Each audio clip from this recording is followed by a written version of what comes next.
Real estate sector में अगर आप हजार रुपए इन्वेस्ट कर प्रॉपर्टी के मालिक बनना चाहते हैं तो अब ये सपना पूरा हो सकता है।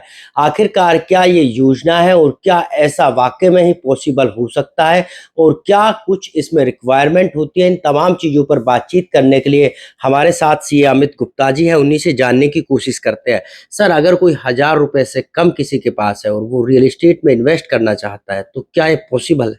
हाँ, नीरज जी, मैं बताना चाहूँगा कि इसका एक पॉसिबल है real estate investment trust. Real estate investment trust के माध्यम से जो आम जनता है वो रियल एस्टेट सेक्टर का एक्सपोज़र ले सकती है।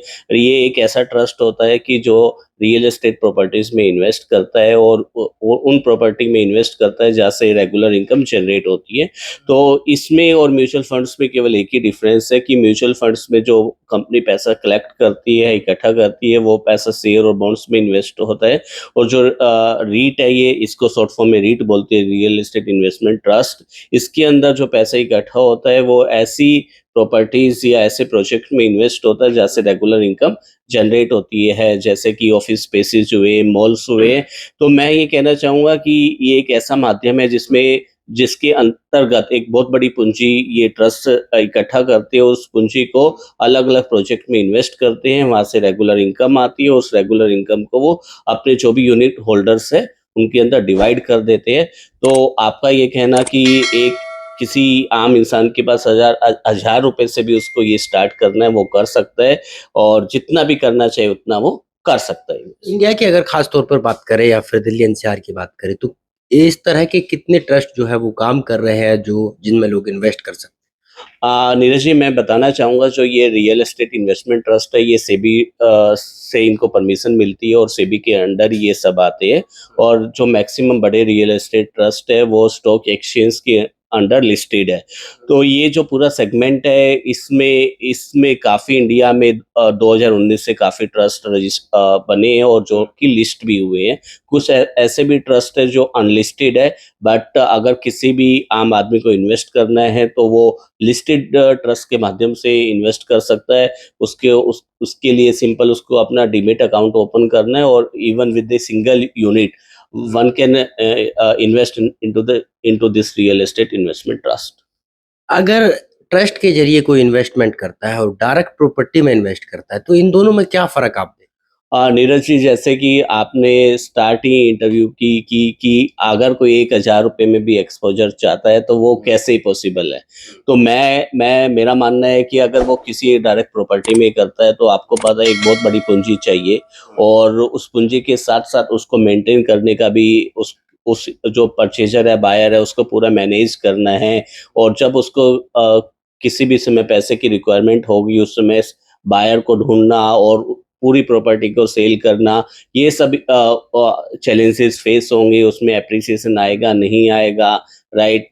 ये सब इश्यूज़ रहते हैं, but real estate investment trust के में अगर आप इन्वेस्ट करते हैं, तो उसमें ऐसे कोई चैलेंजेस नहीं है। पूरी तरह से ये लिक्विड है, किसी भी समय आप जाके अपनी जो आपने यूनिट परचेज़ की हुई है, आप अपनी डीमैट अकाउंट के थ्रू सेल कर सकते हैं। मैं साथ के साथ मैं यह भी कहना चाहूँगा कि इसमें जो रिस्क एक्सपोज़र भी होता है कि जैसे हम म्यूचुअल फंड की बातें करते हैं, शेयर्स की बातें करते हैं कि उनके प्राइसेस मार्केट कंडीशंस के ऊपर डिपेंड करते हैं। इन द सिमिलर मैनर जो रियल एस्टेट इन्वेस्टमेंट ट्रस्ट में जो यूनिट प्राइसेस है वो भी डेली बेसिस के ऊपर स्टॉक मार्केट में फ्लक्चुएट करते हैं। तो कोई भी डिसीजन लेने से पहले आप अपने जो टैक्स कंसल्टेंट है या एडवाइजर्स है या इन्वेस्टमेंट एडवाइजर्स है, उनसे भी आपको सलाह लेनी चाहिए कि फ्यूचर आउटलुक क्या है, मुझे किस लिमिट तक ये एक्सपोज़र लेना है। हैं? दूसरा, आपके हिसाब से क्योंकि आप सीए हो, तमाम चीज़ें लोगों को बताते हो कि कितना नुकसान, कितना फ़ायदा हो सकता है, तो इसमें इन्वेस्ट करना कितना जोखिम भरा हो सकता है या फिर कितना राहत भरा हो सकता राहत की मैं बात करूँ तो सबसे पहला तो ये है कि इसमें कोई लिमिट नहीं है, कोई मिनिमम लिमिट नहीं है कि आपको एक इतना अमाउंट आपको डालना ही डालना, आप जितना भी अमाउंट करना चाहिए उतना अमाउंट आप इन्वेस्ट कर सकते हैं। और उस अमाउंट के ऊपर जो कंपनीज़ है, जो रियल एस्टेट इन्वेस्टमेंट ट्रस्ट है, उनको जो सेबी रेगुलेशंस है, जो भी उन्होंने पूरे साल में इनकम अर्न किया उसका लगभग उसका मिनिमम 90% अपने यूनिट होल्डर्स में डिवाइड भी करना होता है। तो एक ये रेगुलर इनकम का सोर्स बन सकता है और साथ में अगर पॉजिटिव मार्केट ट्रेंड्स रहते हैं तो कैपिटल गेन आपके यूनिट का प्राइस भी इंक्रीज होगा और आपको कैपिटल गेन इसमें आएगा।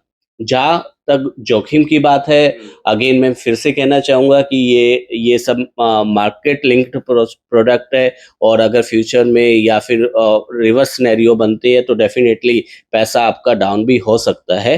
तो अगेन कोई भी इन्वेस्टमेंट करने से पहले आप जो ट्रस्ट है उसके पास परफॉर्मेंस को देखिएगा, उन्होंने कहाँ-कहाँ पैसा इन्वेस्ट किया हुआ है वो आप एनालाइज़ कीजिएगा, अपने इन्वेस्टमेंट एडवाइज़र से उनसे आप डिस्कस कीजिएगा। इन सभी फैक्टर्स को माइंड में यही रखते हुए आपको ये डिसीज़न लेना चाहिए कि हमें कितना पैसा इन्वेस्ट करना है, कितने समय के लिए आपका प्लान है इन्वेस्ट करने का। और जहाँ तक आपने कहा कि आप एक्चुअल रियल एस्टेट प्रॉपर्टीज़ में इन्वेस्ट करना, वो एक अलग सिनेरियो है, उसमें प्रॉपर्टी आपके नाम होगी और आपको पता है कि एक बहुत बड़ी पूँजी की रिक्वायरमेंट होती है और उसकी लिक्विडिटी कहीं न कहीं कम होती है जब भी आपको इन्वेस्ट करना है, उसको सेल आउट करना है, तो उसमें कुछ समय आपका अवसर लगेगा उसको सेल करने में। एक चीज़ और बताइए कि अगर इन ट्रस्ट के माध्यम से कोई भी इन्वेस्ट करता है, तो उसपे क्या इनकम टैक्स की लायबिलिटी या दूसरे तरह के टैक्स भी लगते हैं? इसमें मुख्य रूप से 2 तरह की इनकम जनरेट होती है। एक इनकम जनरेट होती है डिविडेंड के रूप में, दूसरी इनकम जनरेट होती है कैपिटल गेन के रूप में। डिविडेंड के रूप में वो इनकम हम कह सकते हैं कि अगर आप इन्वेस्टेड रहते हैं, तो आपको रेगुलर बेसिस के ऊपर, जैसे कि मैंने बताया कि जो भी ट्रस्ट ने इनकम जनरेट किया उसका 90% अपने यूनिट होल्डर्स में डिस्ट्रीब्यूट करना होता है। तो जो भी आपको वो इनकम मिलेगी वो एज़ ए डिविडेंड आपको उसके ऊपर टैक्स पे करना पड़ेगा। सेकंड मैंने बताया कि अगर आपके यूनिट्स का प्राइस इंक्रीज हो जाता है, तो उस केस में और आप यूनिट आप सेल कर रहे हैं, तो सेल करने के ऊपर जो आपका प्रॉफिट हो वो कैपिटल गेन के नाम से जाना जाएगा। अगर वो आपका कितने ड्यूरेशन तक इन्वेस्टेड रहा है मनी, उसके ऊपर वो डिपेंड करता है कि आपका लॉन्ग टर्म या शॉर्ट टर्म टैक्स क्या लगेगा। Thank you. तो ये थे हमारे साथ सी अमित गुप्ता जी, जो बता रहे थे कि अगर रियल एस्टेट सेक्टर में किसी को इन्वेस्ट करना है तो फिर उसको करोड़ों रुपए की ज़रूरत होती है, लेकिन रियल एस्टेट इन्वेस्टमेंट ट्रस्ट के ज़रिए आप हज़ारों रुपए में भी प्रॉपर्टी के मालिक बन सकते हैं और यहाँ इन्वेस्ट कर सकते हैं। बहरहाल, आपको हमारी ये खबर कैसी लगी कमेंट करके ज़रूर बताइए। साथ ही चैनल को शेयर और सब्सक्राइब करना ना भूलें, ताकि रियल एस्टेट सेक्टर से जुड़ी हुई तमाम खबरें आप तक सीधी और सबसे पहले पहुंच सके। Neeraj Ambawata, estate news, Gurugram.